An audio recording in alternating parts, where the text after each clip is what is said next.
យោធាថៃនៅតែបន្តឈ្លានពានទឹកដីកម្ពុជាដែលជាពរណភាពទឹកដីជាដែនអធិបតេយ្យភាពរបស់កម្ពុជាហើយគេបានលើកឡើងថាគេនឹងបន្ទន់សមត្ថភាពយោធាកម្ពុជាដោយប្រើយន្តហោះចម្បាំង S16 ដែលប្រើដ្រូនពិឃាតហើយជាដើមឬក៏វាយលុកដោយថ្មើរជើងគេបាននិយាយឲ្យថាគេនឹងកំទេចបន្ទន់សមត្ថភាពយោធាកម្ពុជានៅតំបន់ណាដែលមានទីតាំងយោធាកម្ពុជាតំបន់ណាដែលមានផ្លូវធ្វើចរាចរណ៍ដូចជាស្ពានជាដើមគឺថៃប្រើយន្តហោះ S16 ទៅកំទេចទីតាំងទាំងនោះអញ្ចឹងឃើញថាមុនដំបូងគឺជាចំនួនព្រំដែនប៉ុន្តែបច្ចុប្បន្ននេះមិនមែនជាចំនួនព្រំដែនទេគឺជាការឈ្លានពានគឺឃើញច្បាស់នឹងភ្នែកតែម្ដងឥឡូវនេះថៃបានបាញ់មកដល់ទម្លាក់គ្រាប់បែកមកដល់ភូមិនៅស្រុកស្រីស្នំខេត្តសៀមរាបហើយចូលមក100គីឡូហើយពីទីតាំងបន្ទាត់ព្រំដែនមកដល់ស្រុកស្រីស្នំនោះ100គីឡូអញ្ចឹងថៃចាប់ដើមឈ្លានពានហើយវាយគ្រប់ទីតាំងរបស់ថៃវាយនៅភូមិព្រៃច័ន្ទភូមិជោគជ័យនៅខាងឧត្តរមានជ័យស្រីស្នំប្រាសាទតាម៉ាន់ធំឯព្រះវិហារជាដើមគឺថៃសម្រុកវាយគ្រប់ទីតាំងទាំងអស់ហើយកម្ពុជាយើងអត់ទាន់បានតដៃទេបាទសូមគោរពជម្រាបសួរពុកម៉ែបងប្អូនទាំងក្នុងប្រទេសនិងក្រៅប្រទេសថ្ងៃនេះខ្ញុំសូមធ្វើការអាប់ដេតព័ត៌មានទាក់ទងទៅនឹងស្ថានភាពរវាងកម្ពុជានិងថៃដែលបច្ចុប្បន្ននេះថ្ងៃទី15ខែធ្នូឆ្នាំ2025ឃើញថាសៀមបានបន្តឈ្លានពានមកលើទឹកដីកម្ពុជាឆ្ពោះមកដល់ស្រុកស្រីស្នំខេត្តសៀមរាបទៅហើយអញ្ចឹងខ្ញុំនឹងអានស្ថានភាពដូចតទៅស្ថានភាពតាមបន្ទាត់ព្រំដែនកម្ពុជាថៃអំពីករណីកងកម្លាំងយោធាថៃបន្តបាញ់ប្រហារមកលើកងកម្លាំងកម្ពុជានៅទិសយោធាភូមិភាគទី5ខេត្តឧត្តរមានជ័យនិងខេត្តពោធិ៍សាត់គិតចាប់ពីម៉ោង8នាទីព្រឹករហូតដល់ម៉ោង13នាទីរសៀលថ្ងៃទី15ខែធ្នូឆ្នាំ2025វេលាម៉ោង9:02នាទីព្រឹកយោធាថៃបានប្រើដ្រូនទម្លាក់គ្រាប់បែកយន្តហោះទម្លាក់គ្រាប់បែកហោះចូលមកភូមិសាស្ត្រព្រៃច័ន្ទម៉ោង9:52នាទីយោធាថៃបន្តបាញ់ប្លង់ចូលភូមិសាស្ត្រភូមិជោគជ័យភូមិសាស្ត្រភូមិជោគជ័យម៉ោង10នាទីយោធាថៃបានបាញ់ប្លង់ចូលភូមិសាស្ត្របឹងតគួនម៉ោង10:10នាទីយោធាថៃបានបាញ់ប្លង់ចូលភូមិសាស្ត្របឹងតគួនម៉ោង11:28នាទីយោធាថៃបានប្រើប្រាស់យន្តហោះចម្បាំង S16 ទម្លាក់គ្រាប់បែកចំនួន2គ្រាប់នៅភូមិសាស្ត្រភូមិប៉ោយសំរោងឃុំព្រះនេត្រព្រះស្រុកព្រះនេត្រព្រះខេត្តបន្ទាយមានជ័យម៉ោង11:32នាទីយោធាថៃបានប្រើប្រាស់យន្តហោះ S16 ហោះលើភូមិសាស្ត្រឃុំអូស3ជាន់និងភូមិសាស្ត្របឹងត្រគួននៅវេលាម៉ោង12:06នាទីយោធាថៃបានប្រើដ្រូនស៊ើបការហោះក្តាប់ស្ថានភាពនៅខាងភូមិសាស្ត្រភូមិជោគជ័យនៅវេលាម៉ោង12:56នាទីយោធាថៃបានប្រើប្រាស់ដ្រូនបាញ់ផ្សែងពុលយ៉ាងច្រើនតាមបណ្ដោយព្រំដែនភូមិសាស្ត្រនៅភូមិសង្គមថ្មីនិងភូមិឯកភាពឃុំធម្មតាស្រុកវាលវែងខេត្តពោធិ៍សាត់ចំពោះស្ថានភាពនៅក្នុងភូមិសាស្ត្រផ្សេងៗទៀតមានសភាពស្ងប់ស្ងាត់ណាហើយសូមបញ្ជាក់បងប្អូនតិចទៀតនៅវេលាម៉ោង10:11នាទីព្រឹករហូតដល់ម៉ោង13នាទីរសៀលហ្នឹងគឺចាប់ពីម៉ោង10:20នាទីរហូតដល់ម៉ោងនេះយោធាថៃបានបន្តប្រើប្រាស់យន្តហោះទម្លាក់គ្រាប់បែកនិងកំភ្លើងធំបាញ់ផ្លោងនិងរថក្រោះបាញ់បំបុកចំពោះទីតាំងភូមិសាស្ត្រថ្មដូនប្រាសាទតាមាន់និងជប់គិរីយោធាថៃក៏នៅតែបន្តបាញ់ផ្លោងដដែលគឺយោធាថៃនៅតែបន្តឈ្លានពានទឹកដីកម្ពុជាដែលជាពរណភាពទឹកដីជាដែនអធិបតេយ្យភាពរបស់កម្ពុជាហើយគេបានលើកឡើងថាគេនឹងបន្ទន់សមត្ថភាពយោធាកម្ពុជាដោយប្រើយន្តហោះចម្បាំង S16 ដែលប្រើដ្រូនពិឃាតហើយជាដើមឬក៏វាយលុកដោយថ្មើរជើងគេបាននិយាយឲ្យថាគេនឹងកំទេចបន្ទន់សមត្ថភាពយោធាកម្ពុជាអញ្ចឹងនៅតំបន់ណាដែលមានទីតាំងយោធាកម្ពុជាតំបន់ណាដែលមានផ្លូវធ្វើចរាចរណ៍ដូចជាស្ពានជាដើមគឺថៃប្រើយន្តហោះ S16 ទៅកំទេចទីតាំងទាំងនោះអញ្ចឹងឃើញថាមុនដំបូងគឺជាចំនួនព្រំដែនប៉ុន្តែបច្ចុប្បន្ននេះមិនមែនជាចំនួនព្រំដែនទេគឺជាការឈ្លានពាន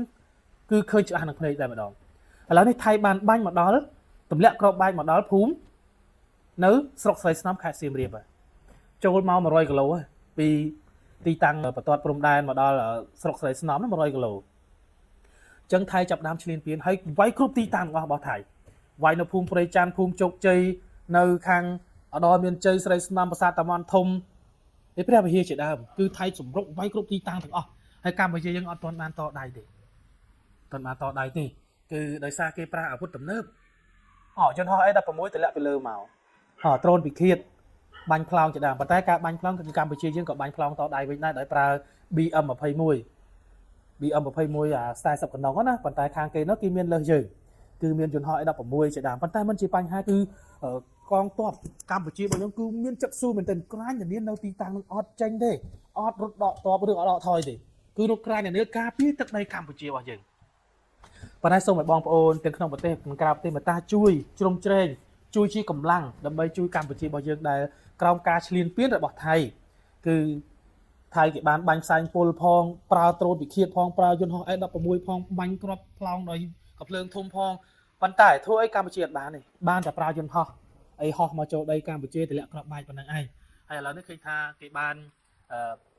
ផ្ដាច់ស្ពាននៅខេត្តពោធិ៍សាត់មួយគឺស្ពានមេទឹកកាលពីម្សិលមិញហើយថ្ងៃនេះគេបានផ្ដាច់ស្ពានមួយទៀតនៅខេត្តដល់មានជ័យជាងឃើញថាវាយគ្រប់ទីតាំងទាំងអស់ហើយក្រសួងការពារជាតិរបស់យើងក៏បានរីកាជាបន្តបន្ទាប់ซึ่งសូមឲ្យបងប្អូនមេត្តាចូលទៅមើលព័ត៌មាននៅតាមនៅเพจក្រសួងការពារជាតិហើយទោះយ៉ាងណាយ៉ាងណីចេះបងប្អូនខ្លះក៏មានឆ្ងល់ថាចុះហេតុអីបានជាថៃនេះវាឈ្លានពានទឹកដីកម្ពុជាវាចង់បានអីតាមពិតមែនទេទៅថៃគឺវាចង់បានទឹកដីកម្ពុជារបស់យើងមកទៅគ្រប់គ្រងថាជាដីរបស់វាអញ្ចឹងណាហើយកាលពីមុនក៏ថៃក៏បានឈ្លានពានទឹកដីកម្ពុជាយើងដែរប៉ុន្តែក្រោយមកបារាំងក៏បានកាត់ដីនឹងឲ្យយើងមែនទេទៅគឺយើងដើរនយោបាយខុសបាត់បង់ទឹកដីទៅសល់ប៉ុណ្ណឹងហើយឥឡូវនេះប៉ុណ្ណឹងហើយក៏អាខាងកើតក៏ឈ្លានពានអាខាងលិចក៏ឈ្លានពានចឹងសូមបញ្ជាក់បងប្អូនណាគឺយួនវាបច្ចេះឲ្យថៃវាយខ្មែរហើយវាបានឱកាសនេះវាលេបតបាក់ធ្វើថ្នល់ឆ្លងសមុទ្រមកកាន់កោះត្រល់ហើយបានឱកាសនៅពេលយើងខ្មែរយើងទុនណានៅពេលខ្មែរយើងជាប់ដៃវាយជាមួយថៃយើងទុនដៃយើងបាត់បង់ធនធានបាត់បង់អីច្រើនវាចាប់ដើមមានឱកាសវាអញ្ចឹងថៃយួនហ្នឹងគឺខូចមនុស្សខូចទេអត់មានអីទេយួនថៃហ្នឹងគឺវាចង់បានទឹកដីខ្មែរយើងទាំងអស់គ្នាវាពុះជ្រែកចាយគ្នាអញ្ចឹងសួរបងប្អូនយើងមានតែយើងខ្លាំងទេទើបអាចទៅរួចបើយើងមិនខ្លាំងគ្មាននរណាជួយយើងបានទេឥឡូវឃើញចិនជាមហាមិត្តស្លាប់រស់ពាន់ឆ្នាំឥឡូវនេះបានចេញកោតទោសថៃទេអត់មានទេស្ងាត់ឈឹងដូចចោលលួចសេះវៀតណាមជាមិត្តភាពពាន់ឆ្នាំជាមួយយើងដែរប៉ុន្តែបច្ចុប្បន្ននេះអត់មានកម្រើកអត់មានមាត់មួយម៉ាត់ទេស្ងាត់ជ្រាបតែម្ដងបានអាមេរិកហើយនឹងប្រទេសម៉ាឡេស៊ីទេដែលជួយខ្នះខ្នែងជួយថ្កោលទោសឲ្យយើងជួយស្ដីថាជួយនិយាយឲ្យយើងនោះបានពីប្រទេសនឹងឯងក្រៅពីនឹងអត់ទេស្ងាត់ឈឹងអញ្ចឹងកុំឲ្យលេងជាមួយចិនមានតែផលប្រយោជន៍ទេគេមានពាក្យស្លោកគេថាឆ្មាសឆ្មាខ្មៅអត់បញ្ហាសំខាន់ចាប់បណ្ដោបានអាហ្នឹងមួយហើយមួយទៀតគ្មានមិត្តគ្មានសត្រូវមានតែផលប្រយោជន៍នេះហើយចំណែកវៀតណាមនោះគេបានលើកឡើងថាបន្ទន់ឆ្អឹងលេបទាំងមូលណែអញ្ចឹងវៀតណាមគេចង់ខ្លាយជាមហាអំណាចដើម្បីខ្លាយជាមហាអំណាចបានគឺត្រូវតែពង្រីកទឹកដីបានធំទើបខ្លាយជាមហាអំណាចអញ្ចឹងគេត្រូវការយកឡាវគេត្រូវការយកកម្ពុជាដើម្បីពង្រីកធ្វើជាប្រទេសរបស់គេជារដ្ឋសហព័ន្ធរបស់គេក្រោមការគ្រប់គ្រងរបស់គេប៉ុន្តែมันអាចទៅរួចទេថ្ងៃឥឡូវនេះมันអាចឈ្លានពានទឹកដីបានបើថាដាក់អាណានិគមបែបសេដ្ឋកិច្ចអីបានប៉ុន្តែมันអាចទៅរួចទេអញ្ចឹងឥឡូវនេះថៃគេចាប់ដើមឈ្លានពានទឹកដីកម្ពុជាយើងដោយអះអាងដោយលើកឡើងថាកម្ពុជាគ្មានអីមកផែជាមួយគេទេគ្មានអីទៅតតាំងជាមួយគេបានទេគេលើកឡើងអញ្ចឹងណាអញ្ចឹងគេគិតថាខ្មែរយើងអត់មានអីទេគ្មានចេះស្អីទេគ្មានអាវុធគ្មានអីតតាំងជាមួយគេទេទៅគេក៏ក្លឿនឈ្លានពានទឹកដីកម្ពុជាយើងព្រឹកមិញហ្នឹងតាំងពីម៉ោង8ព្រឹកមកគឺឈ្លានពានបាញ់ប្រហារមកលើទឹកដីកម្ពុជាផ្លោងគ្រាប់ទម្លាក់គ្រាប់បែកដោយយន្តហោះ F16 យន្តដោយដ្រូនពីឃាតទម្លាក់ផ្ដាច់ស្ពានកម្ពុជាយើងតាំងពីម្សិលមិញរហូតដល់ឥឡូវហើយថ្ងៃហ្នឹងគេវាយចូលទៅដល់ស្រុកស្រីស្នំខេត្តសៀមរាបដែលមានចម្ងាយ100គីឡូពីព្រំដែននេះបញ្ជាក់ឲ្យឃើញថាថៃកំពុងតែឈ្លានពានទឹកដីកម្ពុជាហួសបន្ទាត់ក្រហមហើយពីព្រំដែនមកស្រុកស្រីស្នំ100គីឡូហួសបន្ទាត់ក្រហមហើយជាពេលវេលាជាឱកាសដែលកម្ពុជាត្រូវវាយតបវិញត្រូវតែវាយតបត្រូវតែប្រើយន្តហោះចំបានត្រូវតែប្រើយន្តហោះការពារដែនអាកាសហើយសំណួរសួរថាបងប្អូនខ្មែរយើងសួរថាហើយចូលរដ្ឋាភិបាលកម្ពុជាយើងពេលណាបានប្រើសំណាញ់មេឃពេលណាបានប្រើយន្តហោះការពារដែនអាកាសពេលណាបានប្រើ HQ-03 អញ្ចឹងអានេះជារឿងមួយដែលយើងឆ្ងល់គ្រប់គ្នាសូម្បីតែខ្ញុំក៏ខ្ញុំឆ្ងល់ដែរហេតុអីបានរដ្ឋាភិបាលកម្ពុជាយើងអត់តដៃដោយប្រើយន្តហោះចម្បាំងដាក់ទៅជាមួយគេហេតុអីយើងមិនប្រើអាវុធទំនើបដាក់ទៅតតាំងជាមួយគេនេះជារឿងមួយដែលយើងត្រូវគិតដូចឆ្ងល់ដូចគ្នាប៉ុន្តែមិនដឹងថាយុទ្ធសាស្ត្ររដ្ឋាភិបាលលោកយ៉ាងណាទេក៏យើងមិនដឹងច្បាស់ប៉ុន្តែសូមឲ្យបងប្អូនយើងតាមដានរបស់គ្នាតើស្ថានភាពស្ថានភាពកម្ពុជាថៃនេះ ថៃបានឈ្លានពានទឹកដីកម្ពុជានឹងដល់កម្រិតណាតើថៃឈ្លានពានទឹកដីកម្ពុជាយើងបានដែរឬទេតើកម្ពុជាយើងនៅតែបន្តឲ្យគេផ្លោងគ្រាប់ឲ្យគេទម្លាក់គ្រាប់បាច់មកលើយោធាកម្ពុជាយើងលើទឹកដីកម្ពុជាយើងលើជនស៊ីវិលយើងទៀតឬយ៉ាងណាចាំមើលសម្ដេចនាយករដ្ឋមន្ត្រីលោកចាត់ចែងគិតគូរយ៉ាងណាទៅតាមលោកអាហ្នឹងយើងប្រជាពលរដ្ឋខ្មែរយើងតាមដានទាំងអស់គ្នាឥឡូវបច្ចុប្បន្ននេះឃើញថាហើយមួយទៀតសំណួរដែលបងប្អូនសួរថាចាស់កងទ័ពយើងស្លាប់ប្រជាជនយើងស្លាប់អត់ឲ្យបរោះមិនក៏មិនឃើញផុសមិនក៏មិនឃើញផុសគេមិនក៏មិនឃើញបង្ហោះមិនក៏មិនឃើញជួនដំណឹងទេចាំបងប្អូនការថតយោធាយើងស្លាប់ពលីជីវិតហ្នឹងគឺដល់ពេលយើងថតប្រងព្រាតធ្វើឲ្យទី1